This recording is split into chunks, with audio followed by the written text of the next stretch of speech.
It's another bang. All the Muslim cars now, whichever hit her. Light up my card with a sweet one, please. Someone flips me a bag by the So, it's another one. It's another one, yeah. It's a full strong, yeah. Oh, it's another one. It's another one, yeah.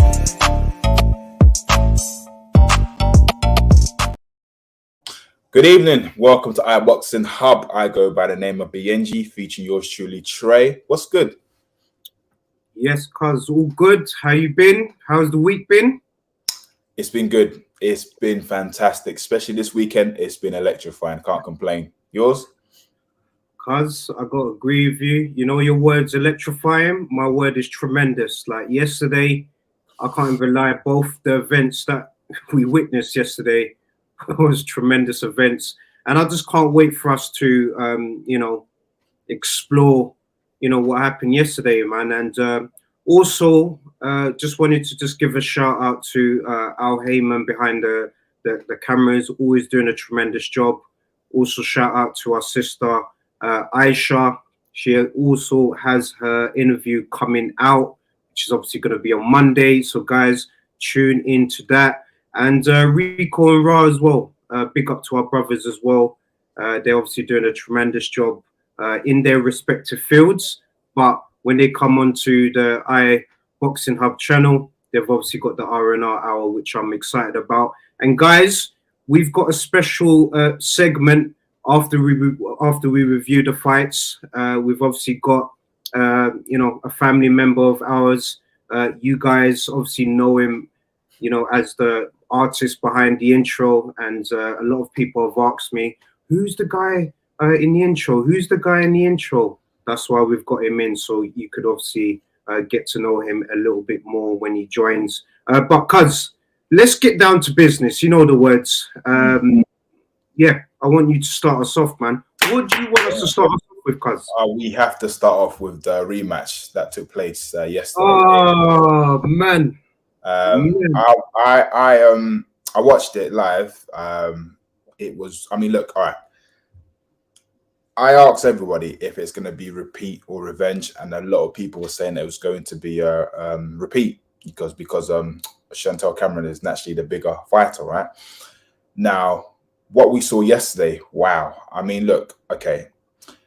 I think there was a bit of home advantage there, and I feel that the judge and the ref was a bit unfair towards Chantel Cameron, because I believe round one, that was a knockdown. She landed and she dropped, but ref said no, it was a slip up again. Then there was the head clash. Again, it happens, it's in boxing, but it happened a few times, a head clash. Then there was the hugging. So it just seemed that Chantel Cameron was frustrated. It's like her whole game plan just went out the window. She was very, very frustrated. However, I got to applaud Katie Taylor, because she done better than last time. She's quick. She is quick. She if the judge had included the knockdown, and not even that, one of the scorecards said 98, 92. I don't know what the judge was watching, but I think, in fairness, it should have been a draw. That's just my honest, humble opinion. But again, Katie Taylor did do well to get the win. So it's one of them ones where, if it is a trilogy, would Chantel want to do it again in Katie's hometown, or should they do it somewhere where it's more neutral ground? Do you know what I mean? Because I feel like it's a bit unfair, because when you think about it, Chantel won the first fight, right? In theory, she's the A side, so she should demand where the fight should be. Because when you look at the whole build-up, it was talking about Katie. Not so much with Chantel, which I felt it's a bit unfair, because she's the champion and it was for her belts. But again, well done, Katie. You've done what you needed to do. You're now a 2 times undisputed, 2-weight undisputed champion. So, dude, she's made history. She can retire now and be like, boy, I did it at the age of 37. So the moral of the story is, like, look, never give up in life. Never give up. But it'll be interesting just to see if they will have a trilogy. If not, I think Katie should challenge Serrano. Yeah, no, definitely. Big up Al Heyman as well. He's obviously saying trilogy is needed. Al Heyman, could you bring up the rest of the comments as well? Big up FK Breeze. Thank you so much for tuning into the show. He's obviously saying defo and knockdown. Let's see what Tony Ellis has to say as well. Big up Tony Ellis. He's obviously saying that was not a slip. Look, I agree as well. Look, cuz I'm gonna say this. Look, it's a bit of a biased one for me because look, I'm a massive fan of Il Chapo. I'm a massive fan of Chantel Cameron. I definitely feel that the first time round when she won the fight, she should have had the second fight in Northampton for her homecoming. That's what I personally think. But just due to the commercial side of boxing, of course. Katie Taylor's a bigger name, in a boxing sense. So it made sense to, do the island trip. But for me, going into this fight, and I think obviously we've got a group chat. I said it in the group chat that if Chantel Cameron doesn't stop or KO Katie Taylor in Ireland, she's gonna lose the fight, man. And the reason why I'm saying this is because that's kind of the issues that we kind of have in boxing. And look, the judges' scorecard, 98, 92, that says it all. For me, there is no blueprint in how to sort of judge fights. It's all based on preference. And I could imagine a judge being live at the event in Ireland, whenever Katie done something, you hear the crowd going, ooh, that could influence sort of the decision making of the judges. Naturally, it's an emotional thing. So for me, I think Katie did tremendously well to come back with a better game plan, and also to show that look, I'm game and I'm doing everything possible to be champion. And she showed tremendous heart. But I think if I was to be that person to play devil's advocate in this situation, I think the worst case scenario should have been a draw. I don't think Katie did enough to take the titles off Cameron. If you're considering the knockdown, which was a knockdown, cuz there's no slip in that scenario, cuz I'm going to preach, I'm going to say it. I've watched the fight a few times, cuz that was a clear shot, clear knockdown. And look, Tony said if I was a boxer, that would put me off fighting in a different person's den. I know, look, this is what's happening in boxing, unfortunately. This is what's happening in boxing. That's why I love Marvin Hagler, for example. Marvelous Marvin Hagler. And one of the things he used to say is, I'm going to leave these two to be my judges in fights. Because if you turn to judges, you already know it's up in the air. You heard, once the first judge called it a draw, Cameron had her arm up. Once you heard the draw, you saw how her energy kind of changed to, something might happen here. And I had a feeling something was going to happen here as well. So Not even that. When Katie got dropped, Andy Lee was part of the commentary team. He even said that's a knockdown. He even said that's definitely a knockdown. So is what it is, man. You know what? Look, we've got a special guest, of course, cuz this is family. This is our blood family right here as well. A lot of people have requested and asked me, who is this person behind the intro? That's it now. Tants, family, I'm in. Yeah, man, I'm here, man. Yes, what you say? Big up, man. Sir, man, I've had a busy day. Been at the studio recording and that, so I just rush back as soon as I can. And I'm here, man. Come on. Look, it's good to have you. No, it's good to have you. It's good to have your family, of course. Like, a lot of people have obviously requested and asked me, look, who's that guy behind the intro? Who's that guy behind the intro? I just thought, rather than just tell them and sending them links, I thought, just get him on the show. He's our family. Man. We're here, man. We're about to vibes, talk some sport, talk some boxing. What's going on? Come on. You're happy with Arsenal? Over the moon. Over the moon. An We're Arsenal looking fan like a in team. Manchester. You know, the whole original Black Man's Club, Arsenal, man. You know what I'm saying? Original So, Black Clubs. did you watch any of the fights yesterday? No, I didn't. Obviously, I was out again. It's just been a busy weekend. Just been with family and that. My daughter got baptized yesterday as well. So Yes, big up. We must love to hear more on her, in her baptism. And look, I'm just excited. Look, I'm just excited. I can't wait to just give her a big hug and just see her up in Manchester, man. But you know what? One of the reasons why we kind of wanted to, get you on the show is obviously your boy AJ. Obviously, has been in that day of reckoning card, so I'm sure you've got a lot of things to say about that. Who do you think is ducking who? Who's ducking who? I don't. Do you know what? I've said this multiple times. Yeah, I don't think AJ's ducking Wilder. I think the thing is, AJ's made it clear so many times. He said he wants to become 3 times world heavyweight champion. Him fighting Otto Wallin, he's ranked number 2, right, in the IBF, and Herkovich is number 1.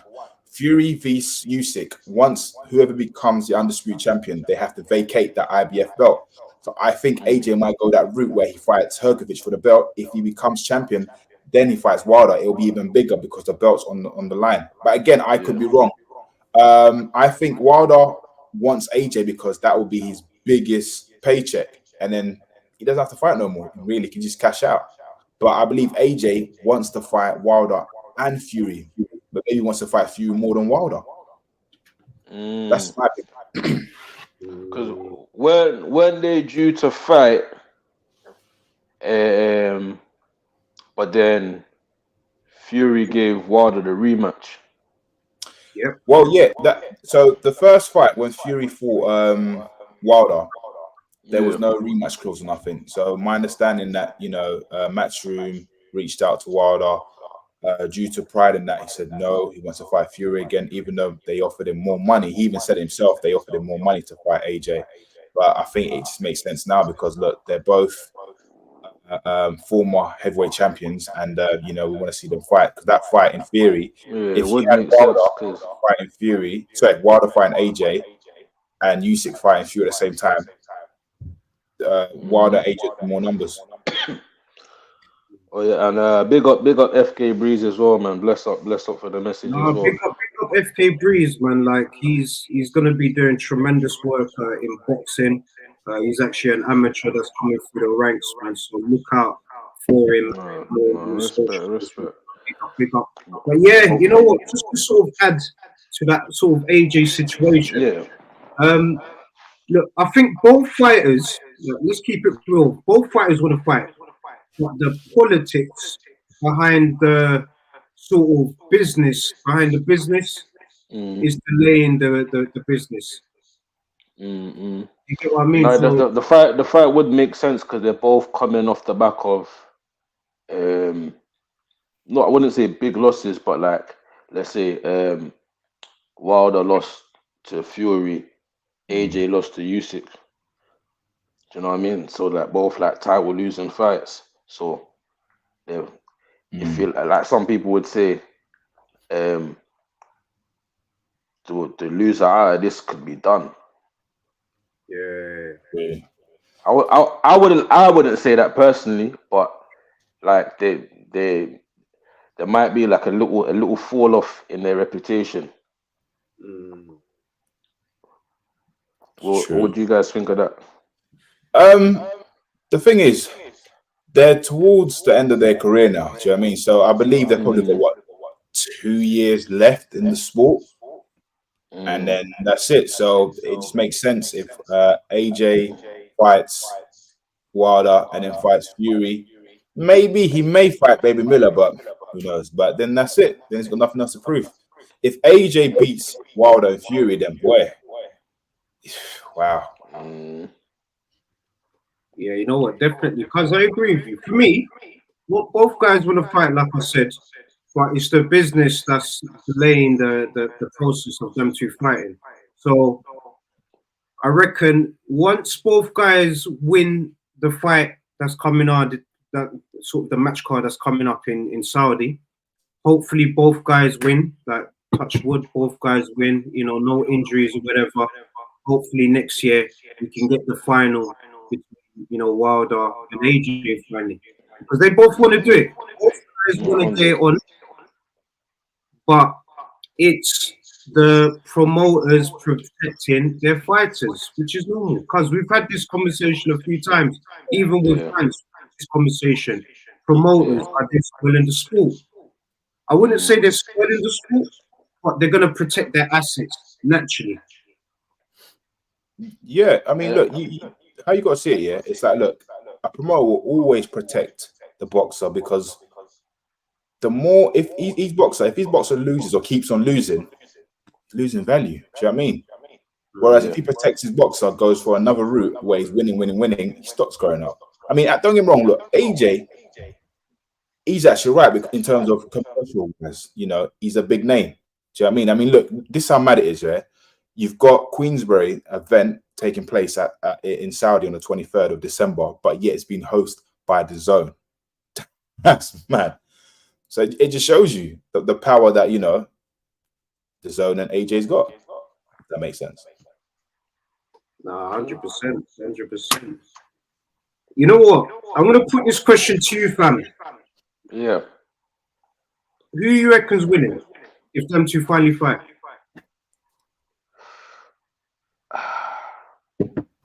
I'm Team AJ all the way, innit? I'm Team AJ all the way. I'm Team AJ all the way, man. He's I just see him winning. I see it going all the way. I don't see the AJ now. I don't see him like trading as much. Do you know, like the same style he fought Andy Ruiz in the second fight? I see him going kind of that route. Maybe a few trades here and there, but the main focus was like be trying to like keep him away, in a sense.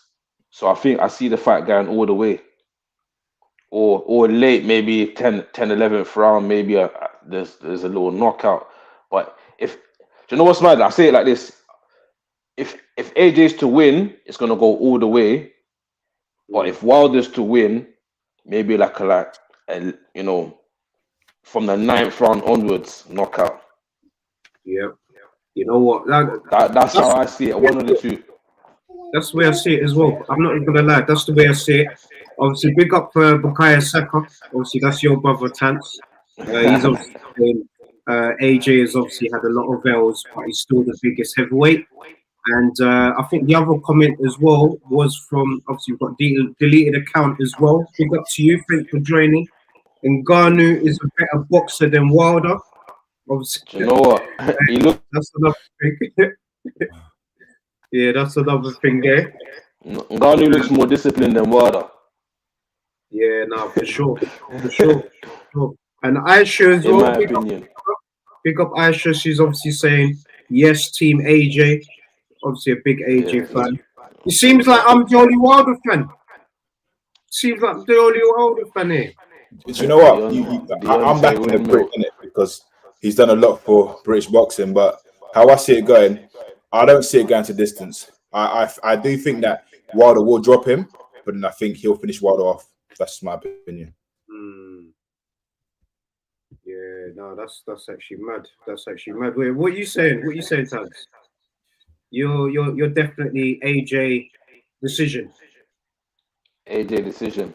That's what I'm going with. AJ decision still. If it's not AJ decision, then like you see how Wilder caught Fury, like when he was getting battered about and he just caught him once. Yeah. Like that, but then I don't know, has AJ got the chin to get up off of one of those? But see, here's the thing, yeah. One thing I've clocked on, yeah. AJ's never been knocked out. He's been knocked down, but he's never been knocked out. And when he's been knocked down, he keeps on getting up. Remember when Klitschko knocked him down, he got up. Remember when Andy Ruiz kept on knocking him down, he kept on getting up. Do you know what I mean? So look, again, you know, a lot of people talk about his chin and whatnot, but he keeps on getting up. Remember, he's a tough African, but he's a very, very tough youth. But still, like, not many people have the chin. Yeah. Even Furies, I think that might have been more than a 10 count, you know. Yeah. This is what I'm saying. This is exactly what I'm saying. That might have been more than a 10 count still. I'm when I watched it again, I'm like, ooh, this is like 11, 12 seconds still. It was a bit delayed, didn't it? Just a quick one, guys. Prediction on Otto Wallin, AJ, Parker, and Wilder. Wilder's gonna sleep Parker. Otto Wallin and AJ. I'm team AJ. Okay. It's kind of. I want to quickly move on to the super middleweight division. That's Canelo. Now, Trey, I want to know your thoughts on the fight that we watched yesterday. You know what? I know Tance has probably not watched the fight, so it's obviously good for him to just come on to get more of an understanding of what's going on. So Benavidez, or David El Monstro Benavidez, he obviously defended his 168 interim WBC belt against Demetrius Boo Andrade. Big up my African brother there. Look, the fight yesterday, you know what? My heart was like, I want Andrade to win. But as the fight sort of gone on, since the fourth round, I just thought, you know what? Like, there's a reason why this kid is called the Mexican Monster, because the way he walks down his guys, like, if you can't stop a man from walking you down, like, it's done. And he just proved that Canelo is running away from this kid. Like, if you've been mandatory for over a few years, I think you're running away. And I think now it's got to a point where Canelo's backed into a corner, and I think the next fight has to be Benavidez. If it's not Benavidez, then I don't know. I think you're running away. Like, what's your thoughts, cuz, man? Cinco de Mayo 2024. Listen, all right. Benavidez has made it clear, right? He wants Canelo next. He is the Mexican Monster. Now, I think he beats Canelo. If he doesn't get Canelo next, he might move up to light heavyweight and challenge Bivol. But I think he needs to challenge Canelo. It just makes sense. Both Mexican, and it'll be big. And I believe if he beats Canelo, I don't know, would Canelo retire? I don't know. But I think he gives everyone in that division, he gives them problems. Look at that. Al Heyman's put it up right there. They want to see me versus Canelo, and that's what we want too. These are the words of El Monstro. Like, I really want people to process the energy that this guy brings. Like, Tance, make sure after the show, go on YouTube, type in David Benavidez highlights, bro. You'll see that this kid's a problem. He's the future of boxing, in my opinion. And Mike Tyson named him the Mexican Monster as well. So I think that should just give you a background why this guy is really good. And obviously, FK Breeze is saying, yeah, go on. I don't know, man. Like, see, when it comes to hype, I'm gonna take him in first, car. The next up for me was supposed to be Teofimo. Yeah, he's still up though. The takeover is still up. Yeah, he's still up, man. Still up. Like, I thought, like, see how, like, he kind of came into the scene with a bang. Like, you see, I thought, like, the hype would have sort of continued. Now it's like the hype's slowing down a bit. Do you know what it is? In my I opinion. remember Eddie Hearn saying, it says, with boxers, a lot of them, they have a high expectation. Like they feel that, they need to be getting paid like 10 or 20 million. But sometimes they don't bring that much value. Do you know what I mean? I mean, like Team Lopez, he fought, what's his name? Taylor. Was it in a hotel or something like that? Yeah, 140. Yeah. The fight wasn't promoted big. I don't know. I think because it was on a Top Rank show, right? So I just think when it comes to marketing some of their fighters, they don't. I'm just going by what people say, not me. They don't really do a good job. It's like, look at what's his name, Terence Crawford. He left. He's a free agent. Now look at him. Went to Showtime, beat Errol Spence. He's now with Prime. He's doing good. So I think it comes down to just marketing and stuff. No, I definitely agree. I agree with you, cuz. And look, Al Heyman, could you put up FK Breeze's comment about Andre? Because it's a very good point. Big up to FK Breeze as well. Obviously, FK Breeze is saying Andre's speed and skills was really good on the night, but the Mexican beast is crazy. Look, Andrade, we got to just understand the dynamics. My man had to move up in weight to get these big fights because when he was at 154, when he was at 160, no one didn't want to fight him. So the fact that he's obviously had to go up to 168 to fight Benavidez, who's a solid 168 fighter, I give Andre credit, even though the result didn't sort of pan out the way I expected, but still massive respect to both fighters for getting in the ring with each other because I see them both as boogeymen. No one didn't want to fight them. I'm just happy both guys fought each other and it was a great event in the end. That's true. That is true.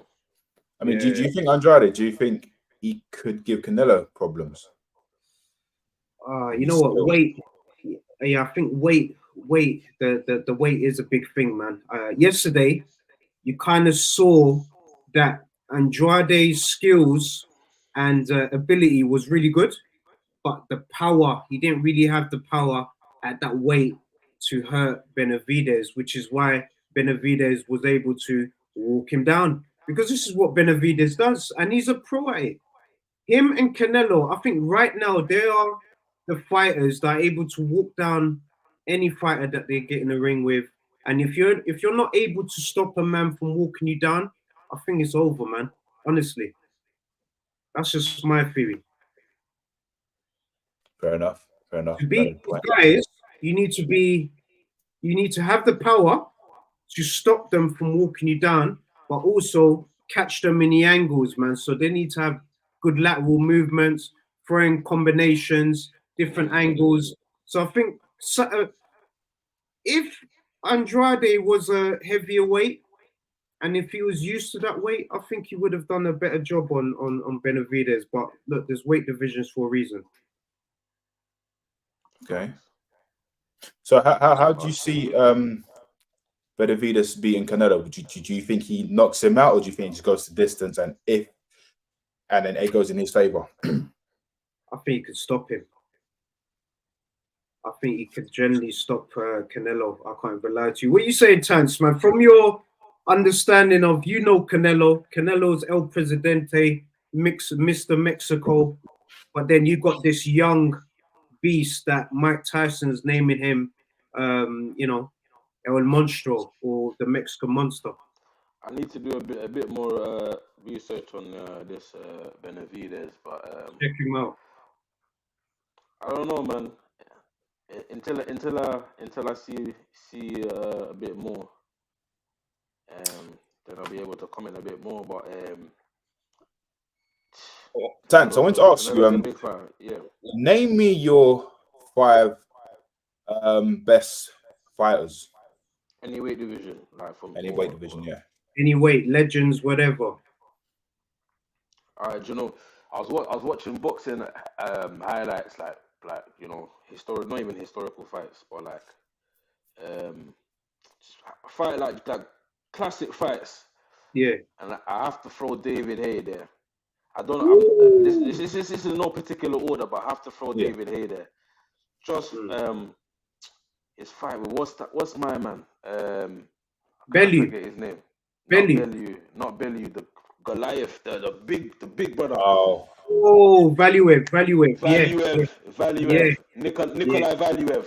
Nikolai Yeah, Valuev. Yeah. yeah. That fight, uh, just for that fight alone, like, and just how he fought, like the game plan was sick.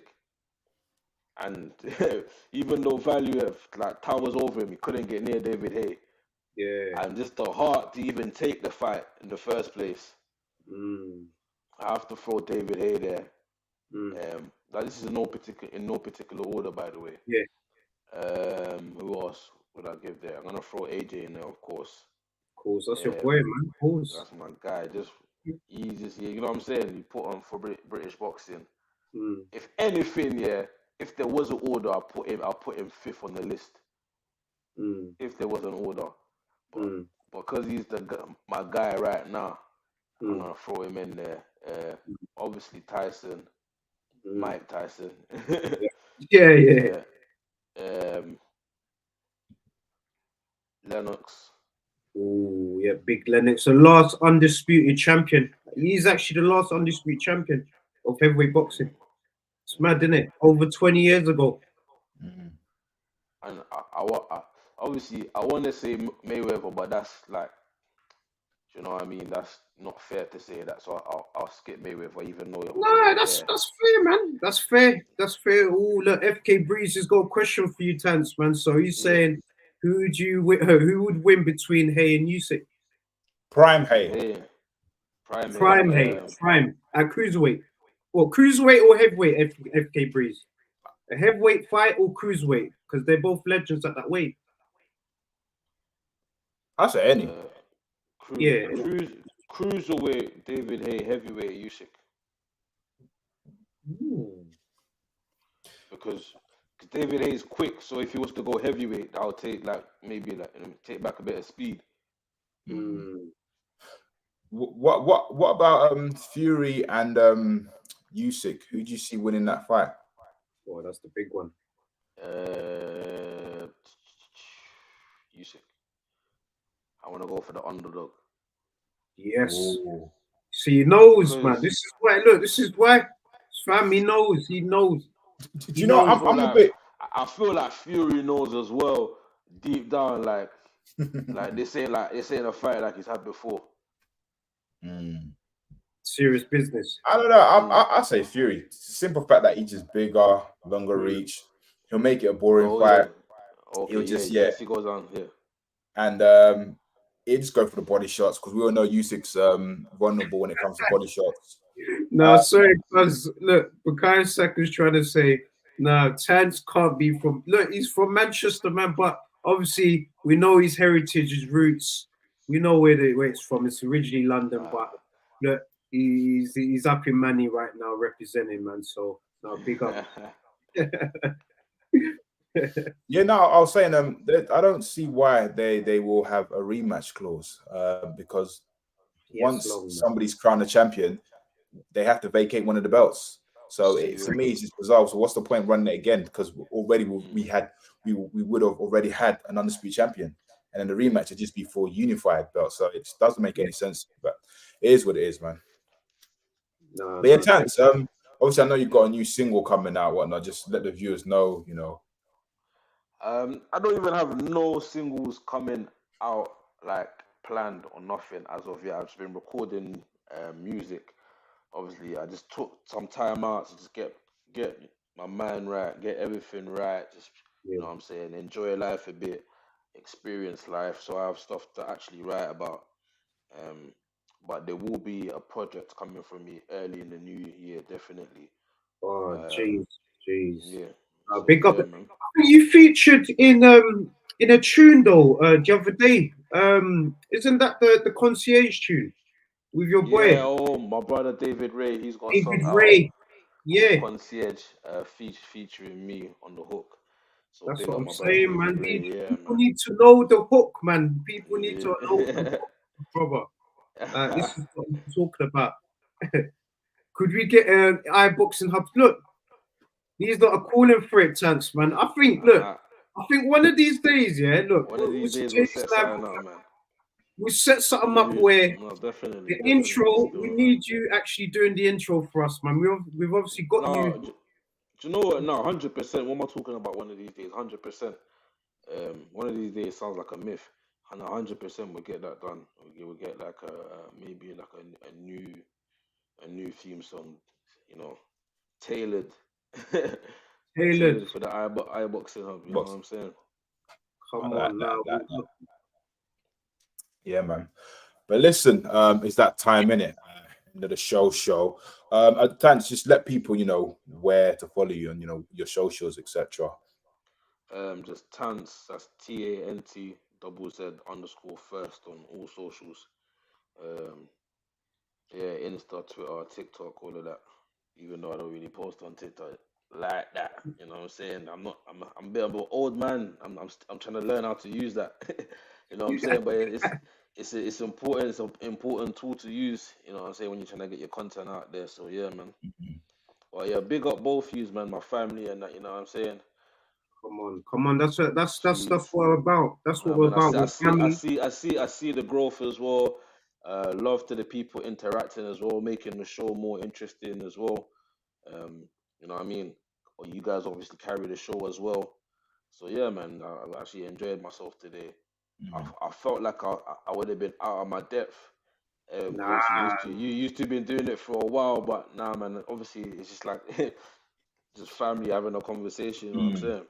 That's where it is. And look, that's obviously one of the reasons why we created this platform, man. Like, look, we knew during COVID times, me and BNJ, we used to just talk boxing. We just thought, let's create a platform so we could, have these discussions, but then have people get involved in the discussions as well. And this is why we created this channel. We wanted to give fans a voice.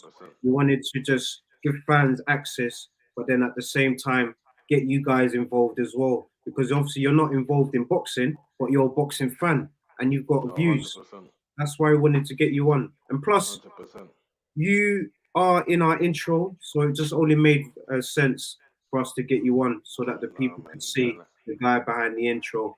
And that stands right there. Jeez. Love that.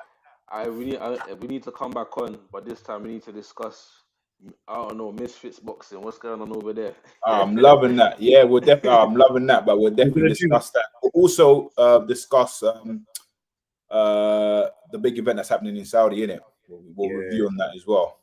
Yeah, but just want to let everyone know that tomorrow is the Green Diamond show at, I believe, 7:30. Or was it 8 o'clock? With our sister Aisha. And we've also got me and Trey on Wednesday for the boxing roundup at 7:30. And then we've got Rico and Ra, I believe, either Thursday or Friday for the RnR Hour. But guys, just remember to like, share, and subscribe. Have a lovely, productive week. Peace and love. It's another bang. All the Muslim cars now, whichever get up. Light up my card with a sweet one bliss. Someone flicks me a back by the end. So, it's another one, yeah, it's a full strand, yeah.